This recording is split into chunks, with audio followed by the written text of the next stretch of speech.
Every single day, thousands of drivers hand over $200, $400, even $600 to a mechanic for a problem that never actually existed. The car threw a warning light, the transmission started shifting rough, the idle felt shaky at a red light, and the shop said it needs parts. But here is what they will never tell you. In most of those cases, absolutely nothing is broken. Your car is a rolling computer, and just like your phone or laptop, it glitches. Sensors send bad signals, modules store outdated data, and the system starts acting like something is failing when it is really just confused. Today, I am going to show you 12 powerful reset tricks you can do at home for completely free that fix the most common car problems in minutes. No tools, no parts, no appointment. And do not skip to the end, because reset number 1 is the single most powerful trick mechanics use behind closed doors, but will never walk you through. Plus, there is a bonus reset after that one that most people have never even heard of. Let us get into it. Reset number 12. This one is so simple most people never look it up, but it fixes one of the most annoying problems after a battery swap. Your power windows stop working right. You press the button and the window goes halfway, then stops. The one-touch roll-up quits. You press and hold like it is 1995. Some drivers think the motor is dying. Others assume the switch is bad. A few pay over $100 at a shop for a 30-second fix. Here is what is really happening. Your window control module tracks where the glass sits fully open and fully closed. When the battery dies or gets disconnected, that memory is wiped. The module no longer knows the endpoints, so it kills the automatic features as a safety measure. Here is the fix. Turn the ignition to on. Roll the window all the way down and hold the switch 5 seconds after the glass stops moving. Roll it back up and hold 5 seconds after it fully closes. Test the one-touch function. If it works, you're done. If not, repeat one more time. 30 seconds and your windows work like new. No parts, no shop visit,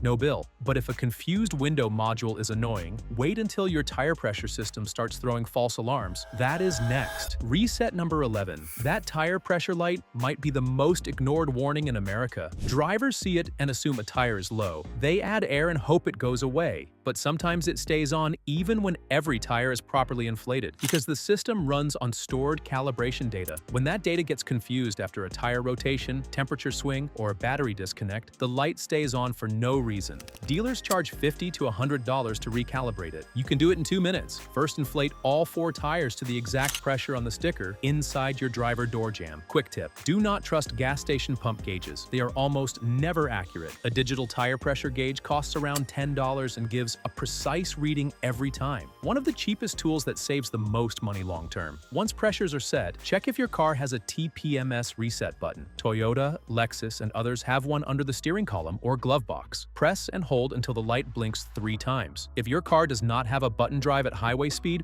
for 15 minutes and it recalibrates on its own. But if your dash is clear and tires are fine, yet the car hesitates when you press the gas, the problem might be in your throttle. That is reset number 10.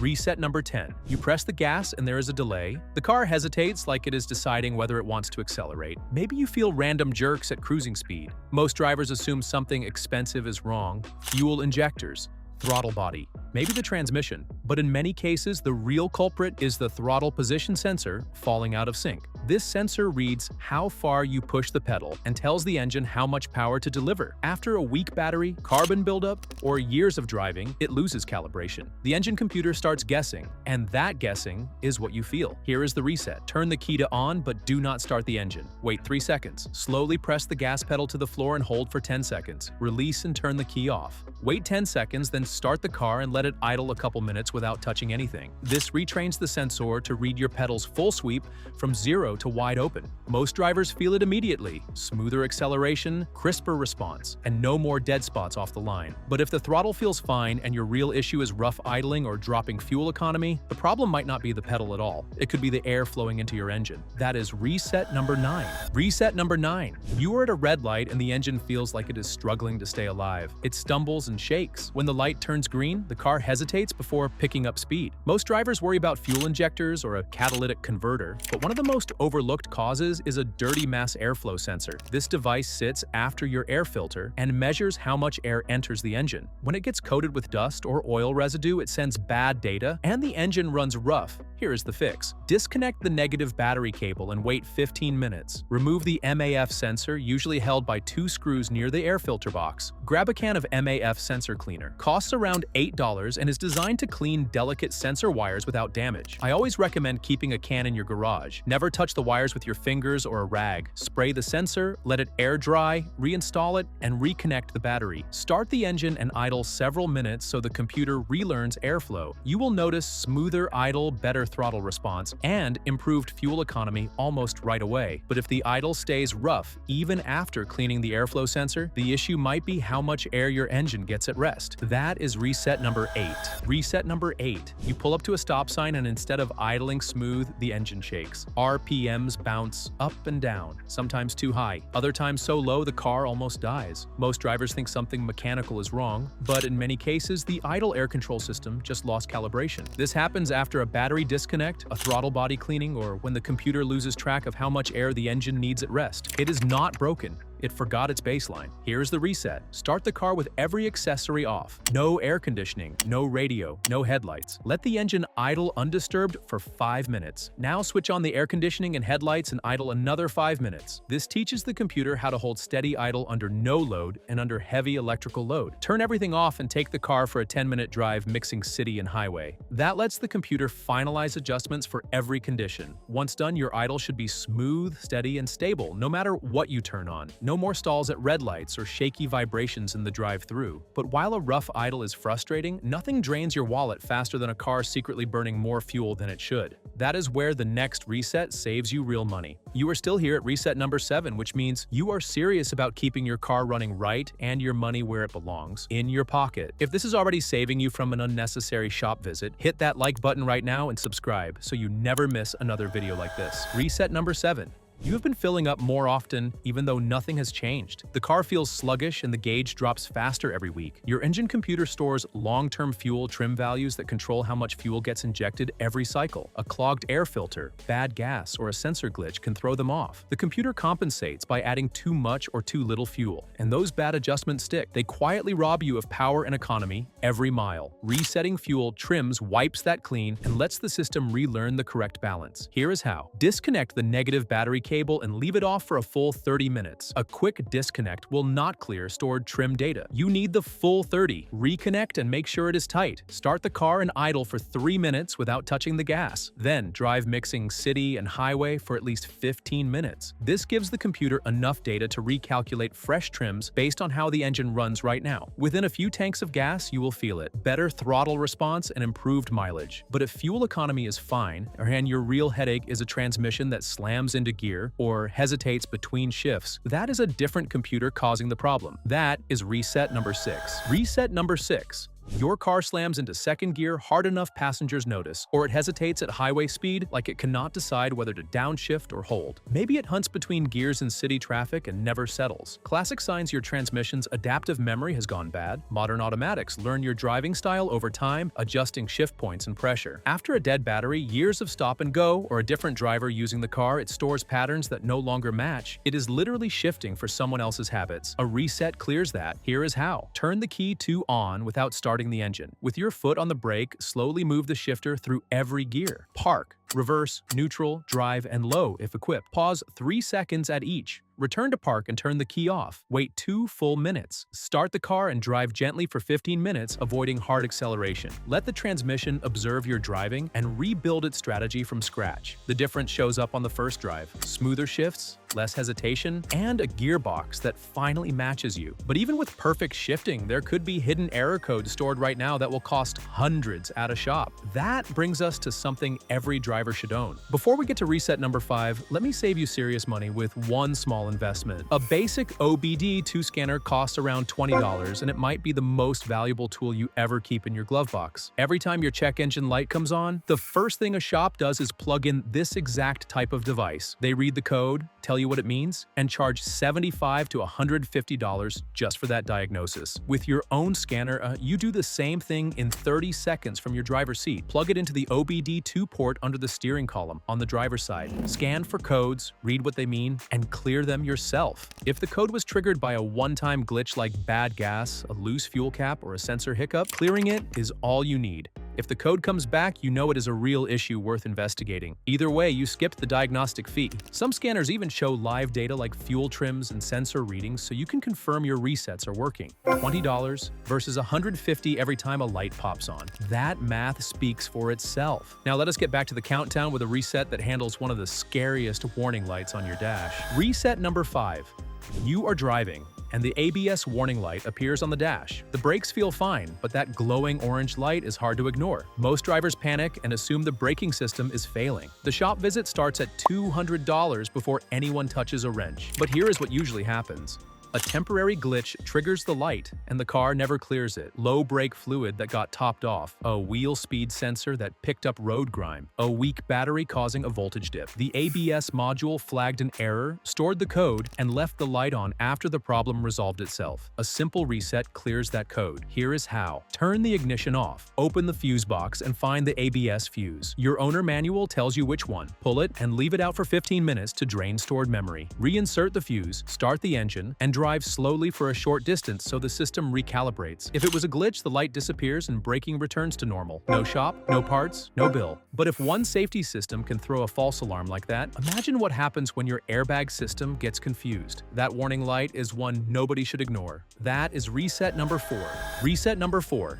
You start the car and the airbag light stays on. That one hits different. This is the system designed to save your life in a crash. Before you book an emergency appointment, know this. More often than not, it is a glitch. A weak battery during a voltage drop can cause it. A sensor hiccup. Even pulling a seat out to clean under it can trip the warning. The car flags a fault and never clears it on its own. This reset works especially well on Nissan and Infiniti vehicles, but is worth trying on others. Turn the key to on and watch the airbag light. When it turns off, immediately switch the key to off. Wait 5 seconds. Repeat this cycle 3 times. Timing matters, so watch the light carefully. After the final cycle, start the car and check the dash. If a temporary fault caused it, the light stays off. On other brands, you may need a scanner with SRS capability to clear the code. Important note, if the light returns after this reset, do not gamble with it. Get it professionally scanned. A persistent airbag fault is something you never leave to chance. But while safety lights are serious, there is a problem that makes your car feel dangerous every time you turn the wheel. That is reset number 3. If you have made it this far, you already know how much these resets can save. We are getting into the heavy hitters now. Hit that like button and subscribe so you never miss another video that puts real money back in your pocket. Reset number 3. You start the car and the steering feels like it weighs 50 pounds. Every turn takes real effort, or it is inconsistent. Heavy on left turns, but fine on right. If your car has electric power steering, this happens more than you think. A dead battery, jump start, or disconnecting the terminals can knock the steering module out of calibration. It loses track of center and cannot properly assist your inputs. Most drivers assume the rack or pump is failing and expect a bill over $500. But electric power steering has no pump. It is all electronic, and a reset brings it right back. Turn the ignition to on without starting the engine. Slowly turn the wheel all the way left and hold 5 seconds. Turn all the way right and hold 5 seconds. Return to center and start the engine. This teaches the module where full lock is in both directions and where dead center lives. After this reset, steering should feel normal. Light at parking speeds, firm on the highway, and smooth through every turn. Makes you wonder why you ever considered paying someone for this fix. But if steering is fine and strange, electrical issues showed up after installing a new battery, the problem is not steering at all. It is your battery management system. That is reset number 2. Reset number 2. You just put in a brand new battery and things are acting strange. Stop, start, quit working. The charging voltage seems off. A warning light appeared that was never there before. Modern cars track battery health through a battery management system. When you swap in a new battery without telling the computer, it still thinks the old one is connected. That mismatch throws off the charging strategy. The alternator might overcharge or undercharge it, which shortens its life by years. Now the reset procedure varies by make. On many Ford models, turn the ignition on, flash the high beams 5 times, then press the brake 3 times and watch for the battery light to blink. On BMW and Mercedes, you typically need a scan tool to register the new battery. On most other vehicles, disconnect the negative cable for 30 minutes, reconnect, then idle 10 minutes, so the system detects fresh voltage. Check your owner manual for your specific model. Once complete, stop-start returns, charging normalizes, and your battery gets the right charge profile from day 1. But everything so far resets one system at a time. Reset number 1 is different. It wipes the entire brain of your car and forces every system to relearn from scratch. This is the one mechanics use behind closed doors. Reset number 1. This is the one I promised at the beginning, the most powerful reset you can do on any car, the ECU hard reset. Your engine control unit is the master brain running fuel delivery, ignition timing, idle speed, and shift points. Over time, it stores thousands of adjustments based on sensor data. When a sensor sends bad data or a weak battery causes voltage spikes, the ECU learns wrong patterns and compensates for problems that may not even exist anymore. That is what causes check engine lights that will not clear, rough idle, sluggish acceleration, and shifts that feel off. A hard reset wipes everything and forces factory defaults. Disconnect both battery cables. Touch the cable ends together for 30 seconds to drain residual power from every module. Wait 15 minutes, then reconnect positive first. Start the engine and idle 10 to 15 minutes without touching the gas or turning on accessories. Let it rebuild from zero. After idling, take a calm 20-minute drive mixing city and highway. The ECU needs that variety to recalibrate trims, shifts, and idle. The change is hard to believe. It feels like driving it off the lot again. But if you have tried this and the car is still fighting you, there is one final option beyond anything we have covered. This is the bonus I promised at the beginning, the factory reset for your entire vehicle. You combine multiple resets into one complete system purge. Only use this when individual resets have not worked. Here is the sequence. Disconnect both battery cables and touch them together for 30 seconds. Open the fuse box and pull fuses for the PCM, TCM, and BCM. Leave everything disconnected for a full 30 minutes. Do not shortcut this. 30 minutes ensures every module completely drains stored memory. Reinstall fuses and reconnect the battery starting with positive. Now the critical part. Start the car and idle 5 minutes with every accessory off. Then turn on the air conditioning and idle 5 more minutes. Take the car for a calm 20-minute drive. No hard acceleration, no sudden braking, smooth, steady driving so every system relearns at once. This combo has been known to pull cars out of limp mode, clear persistent warning lights, and fix transmission and idle problems no single reset could touch. It works because you are not resetting one system. You are giving the entire car a clean slate at once. If this does not fix it, the problem is hardware and needs professional diagnosis. But for most cars, this is the reset that brings them back from the dead. Before you go, 3 quick tips that make these resets more effective. First, always do an idle relearn after any major reset. Skip it and you get stalling, hesitation, and bouncing RPMs for days. 5 to 10 minutes of undisturbed idle followed by a 15-minute drive is all it takes. Second, keep a reset log. Write down the date, what you reset, and the symptoms. If a problem disappears after a reset, it was a glitch. If it comes back, you know it is real hardware worth investigating. That log saves guessing and helps a mechanic diagnose faster, which cuts your labor bill. Third, if your radio asks for a security code after a battery disconnect, check your glove box or owner manual before paying a dealer $50. The code is almost always already in your car. And there it is, 12 powerful resets plus 1 bonus nuclear option that can fix most car problems without spending a single dollar. You are not just a driver anymore, you are the mechanic. If this video saved you time or money, hit that like button, subscribe for more no-nonsense car tips every week, and drop a comment telling me which reset worked for you. I read every single one. And if you want to keep going, check out the next video on screen right now. It is packed with secrets that keep your engine running like new. Do not miss it.